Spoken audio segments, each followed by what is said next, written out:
Fala pessoal, estamos aqui para mais um ICMcast. Eu me chamo Ricardo Alves. Fala pessoal, sou o Rodrigo Rocha, vamos falar hoje sobre obesidade.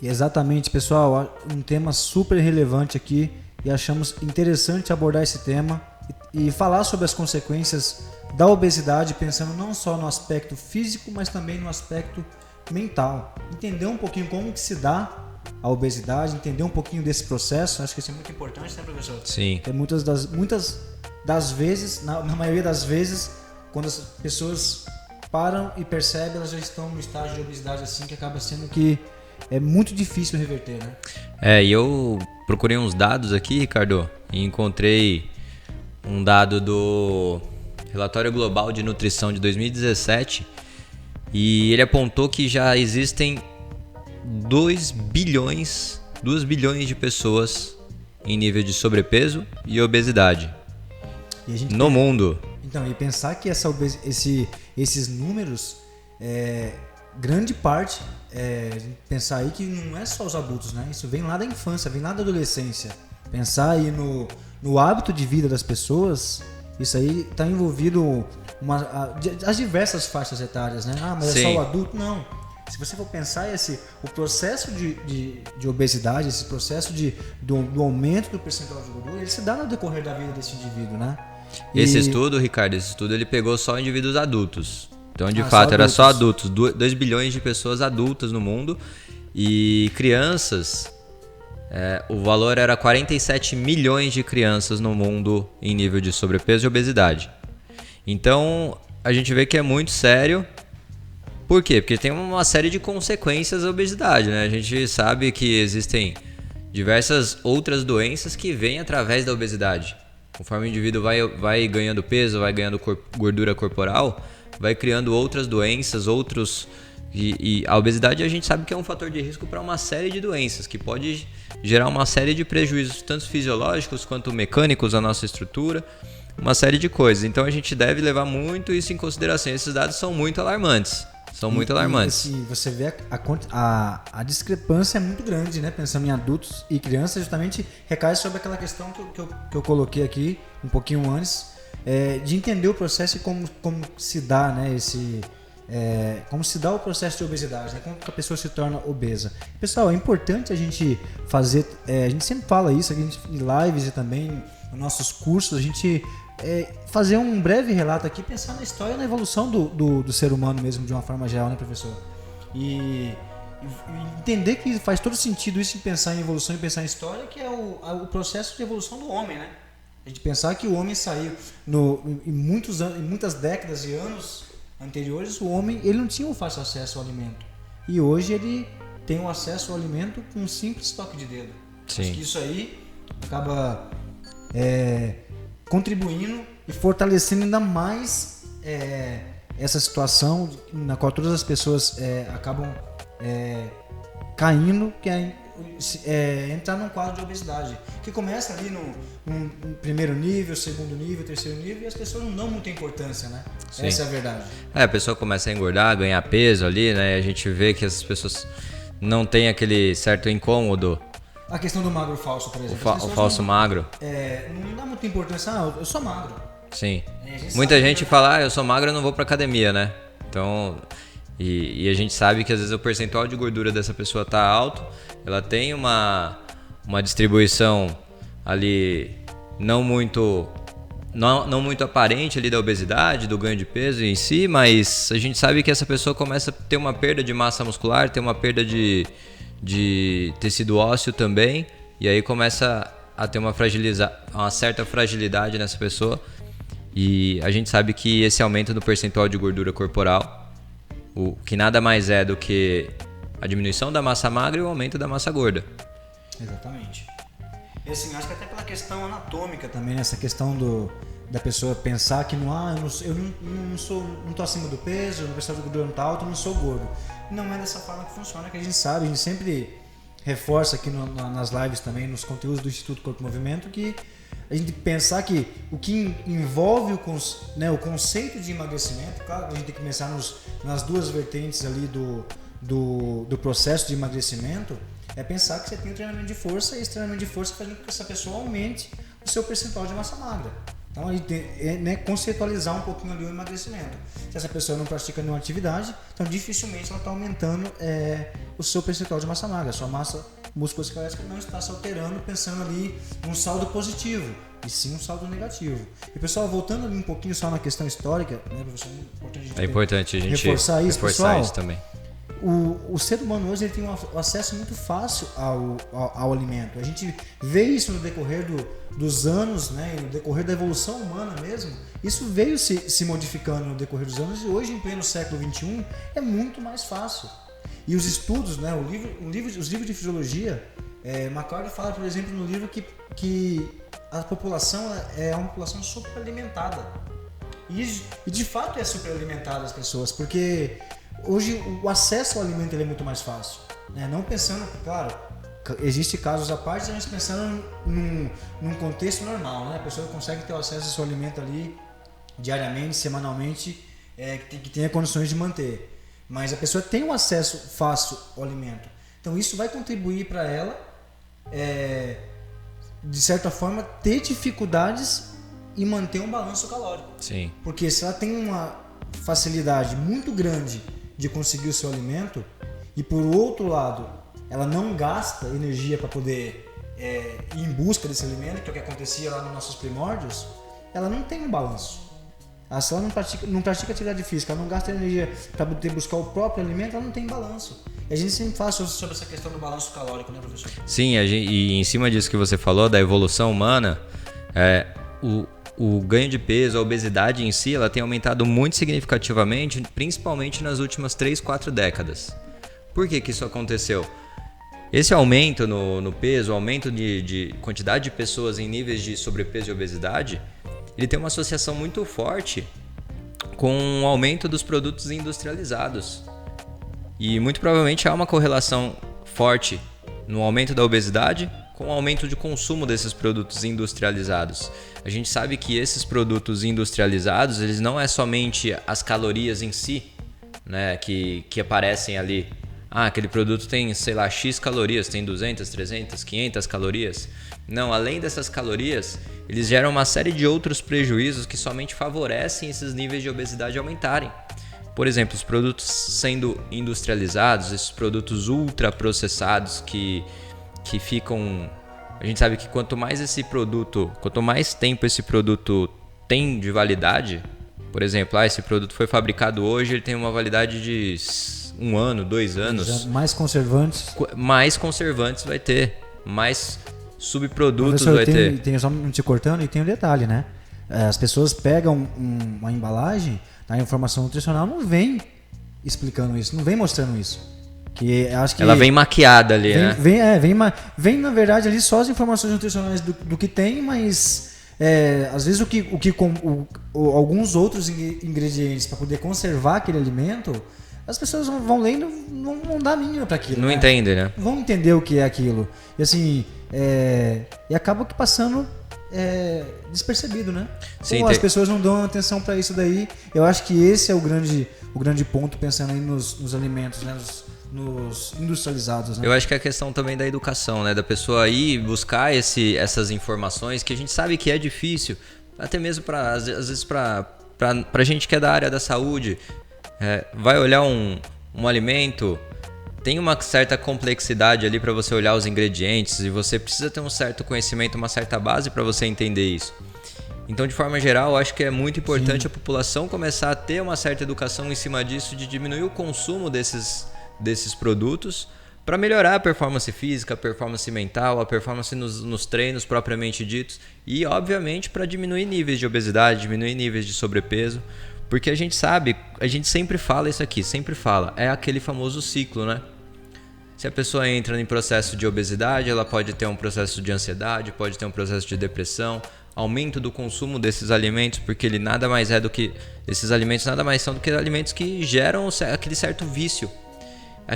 Aquela dopamina produzida ali no cérebro e faz com que a gente procure cada vez mais e mais aquele próprio alimento. Já falamos aqui em outras lives também a questão da parte endócrina. Esses alimentos, esses subprodutos que são colocados nos alimentos para eles durarem mais, geram vários prejuízos à nossa saúde. infertilidade, prejuízos como o Ricardo fala bastante isso sobre a grelina e a leptina. Uma série de prejuízos que vão fazer com que o nosso corpo... Aumenta o processo inflamatório. Aumenta o processo inflamatório. Da substância. Pegando um gancho disso que o professor falou, pessoal, né? A gente tem o conhecimento, acredito que muitos que vão ouvir esse podcast aí, quando vai ao supermercado para poder pegar uma mercadoria, não pega esse que eu quero, mas não faz uma comparação com outros produtos, daquele mesmo produto, outras marcas, né? Para poder fazer ter uma noção ali do que vem, do como foi produzido e tudo mais. Mas assim, eu particularmente, quando eu pego aquele, até fico parado na frente da prateleira, pego um, olho, leio, poxa, esse aqui não é legal, que tem isso aqui, pego outro, olho, leio. Então assim, as pessoas não têm esse costume, a pessoa pega, vai lá, pega, joga no carrinho, esse aqui é o que eu gosto. Sim. Mas nem sempre, pessoal, aquilo que você gosta vai fazer com que você consiga manter a sua saúde. Porque assim, a gente sabe que através da alimentação, pensando em processo de obesidade e pensando nas todas as consequências aqui, a grande maioria a gente vai comentar aqui, que vem decorrente da obesidade, é em virtude da má alimentação, em virtude da escolha errada com relação àquele determinado alimento. E justamente isso, é muito importante a gente reforçar a questão dos industrializados. Porque assim, aí você vê como faz todo sentido, né? Você pensar no processo evolutivo, você pensar, tem tudo a ver, o processo evolutivo, a facilidade do homem ter acesso ao alimento, que antes ele não tinha, ele gastava calorias para poder conseguir o próprio alimento, e hoje ele tem facilidade e ele consegue o alimento de forma muito mais fácil, mas nem sempre esse alimento tem a qualidade que deveria ter. Justamente pensando aí, até na questão do próprio mercado mesmo, né? A gente pensar que, dependendo do alimento, o que tem a mais ali para poder complementar aquela composição ali daquele determinado alimento. O pessoal não sabe que tem, né? Existe uma relação totalmente inversa, até né? O caso dos suplementos mesmo, que a gente já viu Os próprios suplementos. Da própria Anvisa falando sobre essa questão, né? Do que tem a mais ali. É de confiança, não é? Vai prejudicar a saúde a longo prazo? Além do fato de ser já difícil a gente avaliar aquele alimento ali dentro, você olhar os subprodutos, olhar os conservantes, ver tudo que tem ali naquele alimento, se aquilo é bom ou é ruim, tem essa questão que o Ricardo comentou. Será que aquilo realmente é o que está ali? Exatamente. Existem muitos casos de fraudes de suplementação que a gente já viu várias vezes, várias marcas que acabaram sendo processadas, várias marcas que acabaram sendo banidas do mercado porque muitas pessoas acabaram utilizando essas marcas, mas depois, a hora de passar pelo crivo ali de especialistas, foi visto que não tinha exatamente aquilo que era descrito na embalagem. Exatamente. E isso é uma outra coisa muito séria também, que cabe a gente comentar um pouquinho aqui sobre isso. Mas eu acho que o principal ponto é que as pessoas, de modo bem geral mesmo, as pessoas sabem o que fazer, o que precisa fazer. Com certeza, tem muita informação. Tem muita informação. Dia, né? Mas também muita gente precisa de uma certa educação para conseguir melhorar essa escolha ali dos alimentos. Por exemplo, uma coisa que é muito comum é as pessoas chegarem lá no supermercado e comprar aqueles sucos de caixinha e falar, nossa, eu tô super saudável tomando suco de laranja, tomando suco de frutas, e na verdade a gente sabe que aquilo não é.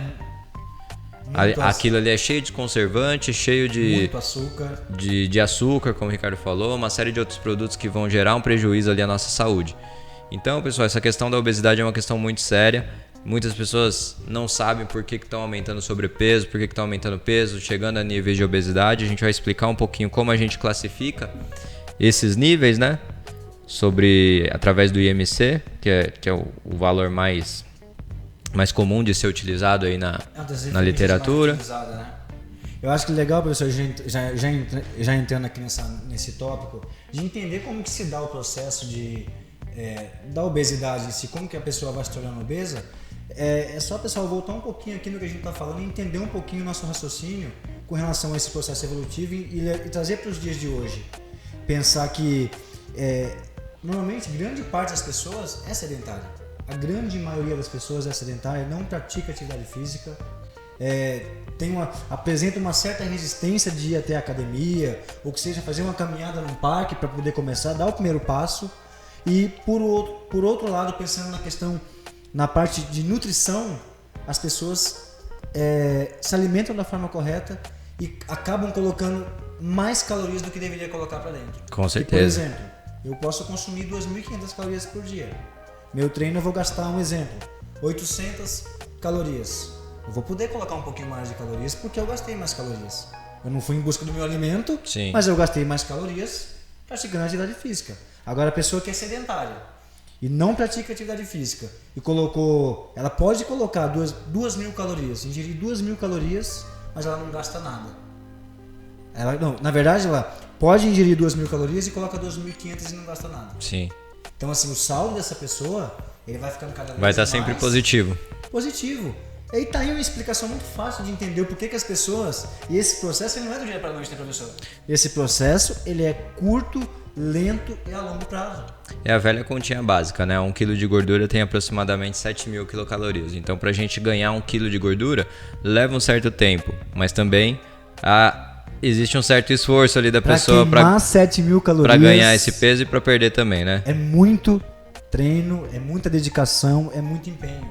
Então, pessoal, entender que a fórmula é simples. Se você consome a mais do que você pode e você não gasta, você vai aos poucos adentrando ali nesse primeiro nível de obesidade, grau 1, grau 2 e grau 3. A gente pensar em uma escala, ali quem está no nível 3, nível 4 de obesidade, é quem está ali numa situação completamente complicada, muito difícil ali de ser revertida. Consegue, né? A gente vê muitos quadros aí, até na própria Netflix, né?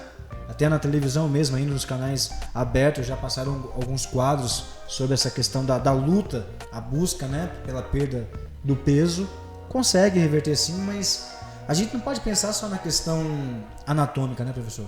A gente fala muito aqui sobre a questão fisiológica, né? E a questão biomecânica também, está aqui o professor entende muito da questão de biomecânica e pode falar um pouquinho das alterações biomecânicas também, né, professor? Acho que antes da gente entrar nessas questões biomecânicas, Ricardo, vamos falar um pouquinho sobre os tipos e as classificações. Só dando uma introdução aqui sobre os tipos de obesidade. A gente tem a obesidade homogênea, né, que é aquela gordura distribuída ali no corpo todo. A gente tem a androide, que é aquela mais maçã, né? A gente chama de gordura tipo maçã. A androide ela é mais comum em homens. O que é esse tipo de obesidade? É aquela gordura mais acumulada na região abdominal e torácica. E qual que é a diferença dessa para a pera, como o Ricardo falou, que é a ginoide? A ginoide é a pera. Então, a pera é mais de membro inferior, quadril ali, pernas. A diferença são os riscos que elas causam. Quem tem mais gordura acumulada na região abdominal e torácica tem maior risco de ter algum evento cardiovascular. E quem tem a gordura mais acumulada em membro inferior tem mais risco de ter algum tipo de artrose e tem mais risco de ter varizes, que também são coisas relacionadas aí à parte cardiovascular, né? Então, essas são as classificações, são os tipos de obesidade. Aí a gente entra no IMC propriamente dito. Então, para a gente classificar ali o IMC, que é o peso dividido pela altura ao quadrado, que é para saber o quanto de peso você tem por metro quadrado, quilograma por metro quadrado. Se eu fizer esse cálculo, existem muitos sites que você pode entrar aí para facilitar, né? Se você entrar na internet, você vai jogar lá cálculo do IMC, você joga o peso, a sua altura, ele automaticamente já vai fazer esse cálculo ali para você. Então, se esse resultado der entre 25 e 29,9, você está em sobrepeso, que já é um fator preocupante, pensando ali no nível de sobrepeso e obesidade, no nível da sua qualidade de vida, no nível das alterações fisiológicas, como a gente vai falar um pouquinho mais para frente. A partir disso, se eu estou no valor entre 30 e 34,9, eu estou em obesidade grau 1. Aí já começa a piorar um pouquinho. Entre 35 e 39,9 eu estou em obesidade grau 2. Pior ainda, se eu estou igual ou acima de 40 kg por metro quadrado, eu estou em obesidade grau 3, que já é níveis muito avançados de obesidade. Então, a gente tendo essa classificação, a gente consegue ter parâmetros de melhora e parâmetros de piora. Então, esses parâmetros são extremamente importantes para a gente saber em que nível você está e qual classificação você está, para a gente conseguir ter o parâmetro de melhora. Para nós profissionais, Os médicos, os profissionais de educação física, até ali o fisioterapeuta, às vezes que está atendendo devido a alguma outra complicação que ocorreu, a gente tem um parâmetro dessa evolução. Porque para eu ter reabilitação, para eu ter melhora da saúde, para eu ter melhora de condicionamento, melhora de força, eu preciso, obviamente, diminuir esse percentual de gordura corporal, diminuir esse peso corporal total, para eu conseguir ter melhores resultados ali no meu treino, para eu conseguir ter uma melhor qualidade de vida, eu ter uma melhora no meu trabalho, uma melhora na saúde mental, que a gente vai falar um pouquinho também aqui hoje. Então, esses valores são extremamente importantes para a gente conseguir definir isso, para a gente conseguir definir em que classificação a gente está, para a gente saber se eu preciso melhorar, se está bom assim, se eu mantenho, se eu preciso somente melhorar a massa muscular e diminuir aquele percentual de gordura corporal. Às vezes a pessoa também está abaixo ali do 25, só que, como o Ricardo falou, é o falso magro. Está em níveis altos de gordura corporal, porém, o IMC às vezes está até abaixo ali do 25, porém ela precisa melhorar a composição corporal. Exatamente. Pessoal, tem uma figura muito legal aqui, mas depois a gente pode até disponibilizar no nosso canal do Telegram, que ela fala aqui, pensando, né, a gente já fez um link aqui, questão do sedentarismo e como que se dá, né, como que surge aí a obesidade, pensando no índice de massa corporal, que é uma das principais referências aí utilizadas, né, praticamente todos os livros da literatura da educação física utilizam o IMC aí como referência, né? E aí, pessoal, já pensando nas consequências da obesidade, tem uma figura muito legal que ela fala, poxa, mas só estou um pouquinho acima do peso. As pessoas falam isso, né? Eu estou um pouquinho acima do peso, ou às vezes não dá nenhuma importância para essa alteração ali do peso, assim do que é o normal para ela. Mas aqui a gente pensar, poxa, o que altera? Entrando em questão biomecânica, que o professor Rodrigo vai mencionar daqui a pouco, mas a parte fisiológica. Pessoal, todos os sistemas são afetados. Sistema tegumentar, sistema respiratório, alguns tipos de câncer, sistema osteoarticular, que aí cai nessa questão biomecânica, que afeta assim de forma drástica, dificultando até mesmo a volta desse aluno ali a um estágio que é normal para ele, pensando no índice de massa corporal, né? Fazendo ele avançar ali naquela perda de peso e regredir nos níveis de obesidade.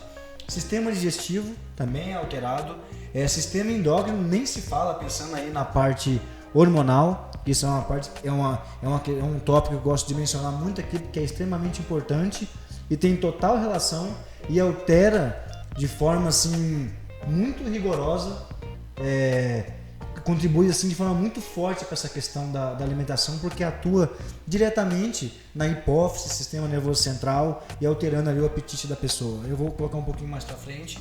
E sistema cardiovascular. Aí a gente fala daquele ciclo que é irreversível, né, pessoal? Acho que vamos falar isso antes de entrar na questão biomecânica. Pessoal, a gente tem que pensar nesse ciclo irreversível, que é o quê? O sedentário, a pessoa não praticando atividade, automaticamente vem a obesidade, consequentemente vem o diabetes, a hipertensão e as doenças cardiovasculares. E outras, né, diversas doenças aí, crônico-degenerativas. No estudo de Pedersen em 2015 sempre fala desse estudo que é muito recente e fala sobre os benefícios da prática do treinamento de força, não só para a obesidade, mas para Parkinson, para Alzheimer, para diabetes tipo 1, tipo 2, para colesterol, uma série de alterações relacionadas a doenças crônico-degenerativas. Você tem um exercício ali trazendo algum tipo de melhora, ou fazendo diminuir, né, ou estabilizando ali o quadro daquela pessoa. Mas esse indivíduo sedentário e consequentemente obeso, ele tem uma grande chance de entrar nesse ciclo irreversível, né, professor? Esse ciclo é bem citado em todas as... Não te cortando, professor, reversível, pessoal, né? A gente fala assim, irreversível, porque se essa pessoa ela não tem o hábito de nunca, no decorrer de toda a vida dela, ela nunca praticou atividade física, e ela de repente chega ali aos seus 75 anos sem ter tido nenhum contato com atividade física e se encontra nessa condição de obesa e com alguma dessas doenças crônico-degenerativas, dificilmente ela vai conseguir reverter isso daí. Porque ela já faz o uso dos medicamentos, né? Consegue sim. A gente sabe que o termo irreversível é mais pra gente reforçar, né? que não é exatamente irreversível, mas né? vai ficando cada vez mais difícil, né? Vai ficando cada vez mais difícil, porque a gente sabe que o nosso cérebro ele vai acostumando com aquelas atividades que a gente faz, e tudo que a gente faz e repete isso por muitas vezes, isso acaba se tornando um hábito, né? E esse hábito pode se tornar aquele vício que gera só esse prejuízo ali no nosso sistema, e fazendo com que a gente repita os mesmos erros praticamente pela vida toda, e isso vai ficando cada vez mais difícil, porque a gente sabe como funciona a questão da plasticidade neural. O sistema nervoso ele vai se adaptando às condições que a gente está, e isso vai ficando cada vez mais ali enraizado na nossa mente, esse tipo de hábito, esse tipo de estilo de vida, né? E como o Ricardo falou, existem aí, com o aumento da obesidade, aumento de níveis de obesidade, existem as alterações biomecânicas. Alterações biomecânicas que acontecem diretamente no nosso corpo, você aumentando ali o peso corporal, aumentando o peso que as estruturas ósseas precisam sustentar, a estrutura óssea e muscular, né, precisa sustentar, sem ter aumento de força, sem ter um aumento significativo da massa muscular. Então você está tendo um aumento de sobrepeso, você está tendo de repente níveis de obesidade, peso corporal propriamente dito sendo mais elevado, e você não tem um aumento da massa muscular para aguentar e sustentar esse corpo. O que vai acontecendo? Esse corpo vai ficando cada vez mais parado, cada vez mais sedentário. Você vai buscar cada vez menos movimento. E na medida que a gente busca menos movimento, os músculos eles vão, como a gente fala, desligando, desativando, então vão desaprendendo a realizar movimentos básicos do dia a dia, como agachar, pegar um objeto no alto, agachar para pegar um objeto no chão, fazer um movimento de sustentação de peso, ou mesmo correr para... que eu tô brincando ali com meu filho, com meu neto, eu preciso correr. Então muitas vezes as pessoas não conseguem realizar essas tarefas que para nós parece ser simples, né? Essas pessoas começam a ter prejuízos nessas tarefas, que são tarefas básicas, tarefas do dia a dia que as pessoas precisam voltar a fazer, porque isso nada mais é do que a diminuição da atividade que as pessoas vão fazendo. Então a gente precisa estimular essas pessoas a voltarem à prática do exercício, a saírem de níveis de obesidade, saírem de níveis de sobrepeso, para melhorar a qualidade de vida dessas pessoas. Só assim essas pessoas vão ter uma qualidade de vida maior. Eu já vi casos, já tive perto de casos de pessoas que passaram por um processo de emagrecimento e depois retomaram aí o programa de treinamento, em que elas me relataram que quando elas estavam em níveis mais severos de obesidade, eles dormiam, né, obviamente muito mal à noite, aí acordava de manhã com aquela sensação de ressaca ali, tomava café, trabalhava de manhã ali, depois do almoço não tinha mais forças para trabalhar, precisava só dormir a tarde toda, não conseguia, zero disposição, precisava descansar ali de novo, porque não tinha nenhuma motivação para sair, para ir trabalhar, para fazer outras coisas ali com a família, etc. Então a qualidade de vida começa a decair demais. Então a gente precisa melhorar a vida dessas pessoas com a prática do exercício e com a conscientização de uma alimentação mais saudável. Professor, e pessoal, em cima dessa questão da alimentação saudável, e a gente pensando aqui no sistema endócrino, é muito importante a gente pensar na questão o que altera no sistema endócrino, o que altera na parte hormonal que vai corroborar, vai ali até acelerar esse processo de obesidade, aí, pensando nesse ciclo, né, de uma forma geral. Pessoal, temos dois hormônios, temos o hormônio GH-relina e temos o hormônio leptina, e um é responsável pela inibição do apetite e o outro é responsável por essa pessoa sentir fome. E aí a gente pensar na leptina, que é a gente pensar na inibição. Esse indivíduo que se encontra num grau de obesidade um pouquinho mais elevado, cronicamente inflamado, ele tem muita leptina. Concorda, professor? Sim. Ele tem muita leptina porque ele tem um percentual de gordura muito alto. Vocês vão entender e vão fazer um comparativo com uma pessoa que é diabética. Se ele tem em excesso, se ele tem muito em excesso, por que ele não consegue parar de sentir vontade de comer? Por que não inibe o apetite dele? Porque essa pessoa ela passa a ser resistente à ação daquele hormônio. De tanto ele ficar ali martelando, chega a falar, não vou mais brigar porque não está resolvendo mais eu brigar. Não estou conseguindo mais fazer com que essa pessoa consiga controlar esse eixo hipotalâmico ali para ela poder sentir, diminuir a vontade de comer, né? Parar ali, cessar o apetite e ela começar a ter vontade de comer de novo. É todo um mecanismo neuroquímico envolvido ali que, em virtude desse aumento do percentual de gordura e automaticamente esse aumento da leptina, aí a gente pode falar em níveis séricos também. Os estudos eles falam de forma bem detalhada, né? Aumentou e essa pessoa não consegue controlar. Não consegue controlar, pessoal, porque ela desregulou ali no sistema nervoso central, ali, a gente pensando na hipófise, ela desregulou toda essa secreção hormonal. Ela não consegue, o organismo dela não consegue responder mais àquele estímulo neuroquímico. E ela passa a comer de forma compulsiva. E aí você para e pensar, né, professor, que hoje é só apertar um botão e a pessoa já tem um alimento na porta da casa dela, o entregador batendo e entregando para ela. Cada vez mais fácil, né? Vai acelerar esse processo, vai fazer com que essa pessoa entre no quadro, e em cima disso que o professor colocou aqui, o IMC, e essa escala, pensando nos níveis de obesidade, muito rápido. Porque essa pessoa ela vai começar a comer de forma compulsiva, descontrolada. Ela não tem aquela de, eu almocei há 1 hora atrás, eu vou comer daqui 2 horas. Eu tenho todo esse sistema funcionando da forma correta. Agora, a pessoa, o professor, você que está assistindo, agora uma pessoa que ela está extremamente acima do peso, com percentual de gordura muito alto, existe, claro que isso não é a curto prazo, é a longo prazo. Existe a grande probabilidade dela alterar esse eixo, essa secreção hormonal, esse eixo, né, desregular esse eixo entre essa comunicação desses dois hormônios, esses neuropeptídeos, e a pessoa acabar caindo aí nessa de não resistir, né? E acaba comendo de forma descontrolada, né? E entrando nesse ciclo, Ricardo, que você falou, existem estudos que mostram uma associação muito forte entre níveis de vitamina D e níveis de obesidade. Quanto maior o nível de obesidade, menor é o nível de vitamina D. E a vitamina D também é uma vitamina extremamente importante se a gente pensar na melhora do sistema imunológico, melhora da disposição. Exatamente. Muita gente tem níveis baixos de vitamina D. Não pega o sol. Não é só isso. Também níveis de obesidade também prejudicam a absorção ali da vitamina D. Então, aí entra nesse ciclo, como a gente sempre fala. Menos disposição, sistema imunológico mais fraco. Aí essa pessoa que já está em nível de obesidade vai fazer um treino, faz aquele treino e aí já fica gripado, fica inflamado. O sistema imunológico está fraco. A gente sabe que tem toda essa questão inflamatória, a inflamação crônica ali no corporal, gerando prejuízos a esses sistemas.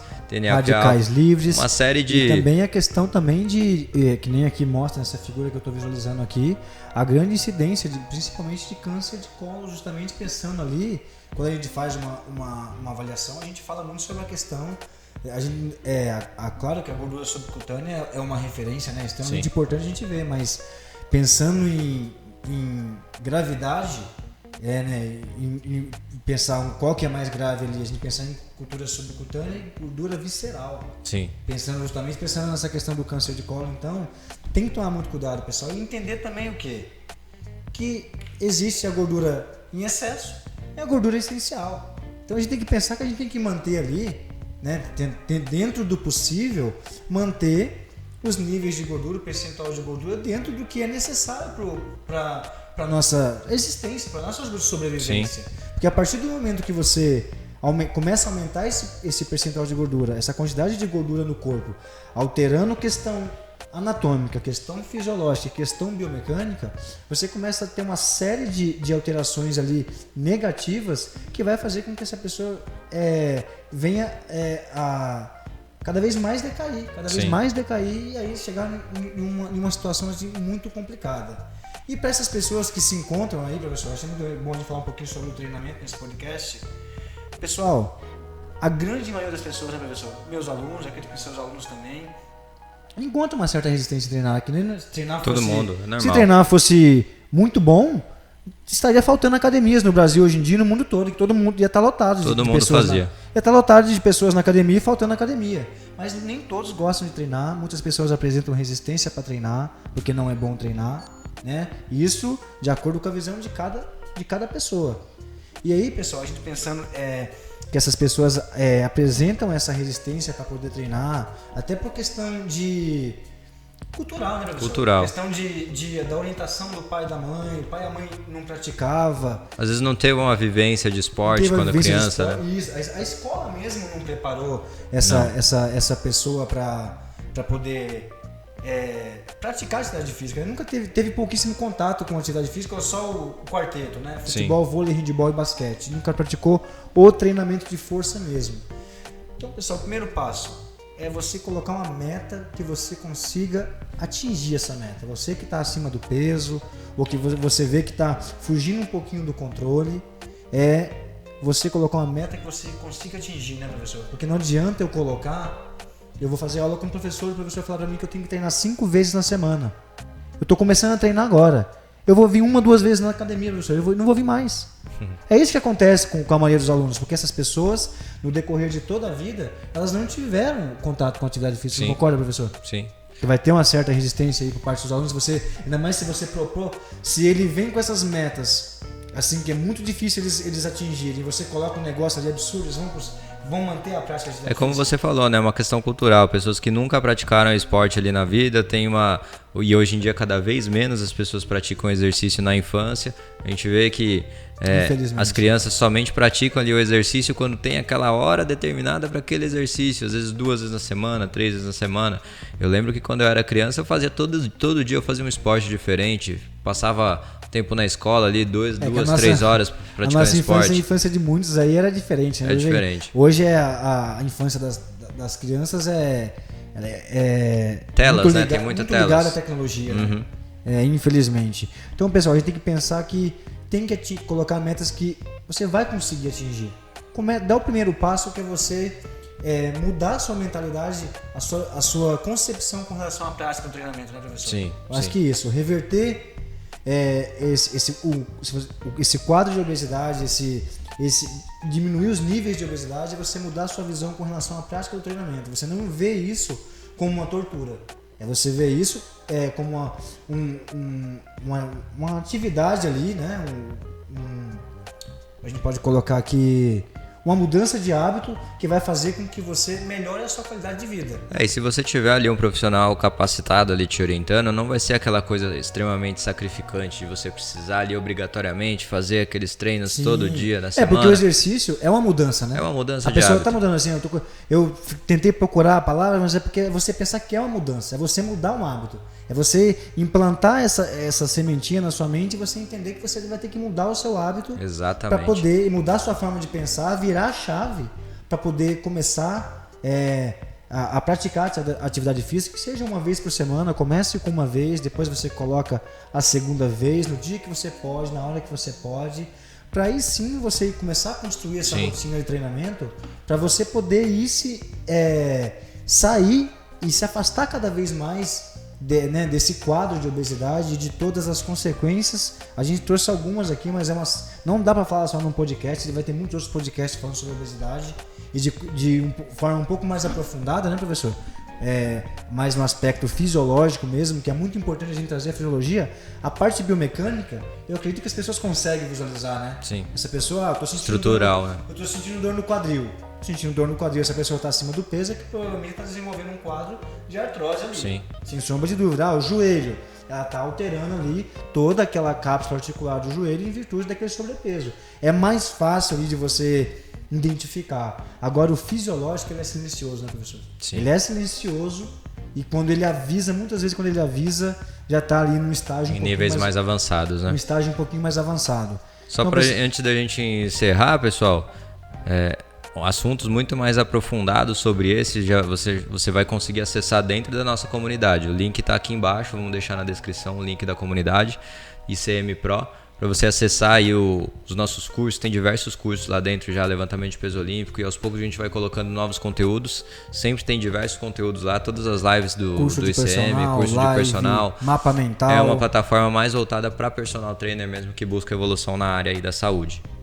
É isso aí, professor. Então é isso aí, pessoal. Esse podcast é um bate-papo, né? Podcast, a gente fala que não é uma coisa muito engessada, a gente gagueja e volta de novo, mas volta no raciocínio, mas sai um pouquinho ali daquela parte técnica amassante, mas a ideia é esse bate-papo e a gente falar, né? Trazer aqui, apresentar a nossa visão acerca daquele determinado tema, no caso hoje a obesidade e as consequências fisiológicas e biomecânicas à saúde das pessoas. E conscientizar as pessoas com relação a prática da atividade e não ver isso como uma tortura, ver os benefícios por detrás dessa 1 hora que você vai permanecer na academia praticando o treinamento de força, ver o quanto isso vai melhorar e para as pessoas mais idosas perceber a importância e a total transferência, principalmente eles, né, professor? Sim. A total transferência disso para a rotina da vida diária das pessoas. Nós aqui do Instituto Corpo e Movimento temos a grande maioria do público aqui são pessoas idosas e a gente vê ali o quanto que o treinamento muda a condição ali física dessas pessoas e o quanto que, pensando não só no físico, mas também na obesidade, que vai alterar também, mas o quanto que essas pessoas percebem a melhor de sair de uma situação de completamente sedentário para uma situação ali, né, uma posição de fisicamente ativo, né, professor? Sim. Bom, pessoal, é isso. Bastante conteúdo aqui para vocês hoje. Já se inscrevam no nosso canal do YouTube. Se você está vendo pelo Spotify também, assine aqui a nosso canal aqui na plataforma. E siga nossas redes sociais no Instagram, ICMPro, né? ICM.pro no Instagram. É isso aí, no pessoal. YouTube, Instituto Corpo e Movimento. Canal do Telegram também você pode acessar pelo link da bio do Instagram, pela descrição aqui desse vídeo também vamos colocar à disposição. É isso aí, pessoal. Muito obrigado aí Valeu, pessoal. pela presença de vocês. Até o próximo ICMcast. Não esqueçam de recomendar aí os podcasts do Instituto Corpo e Movimento. Valeu!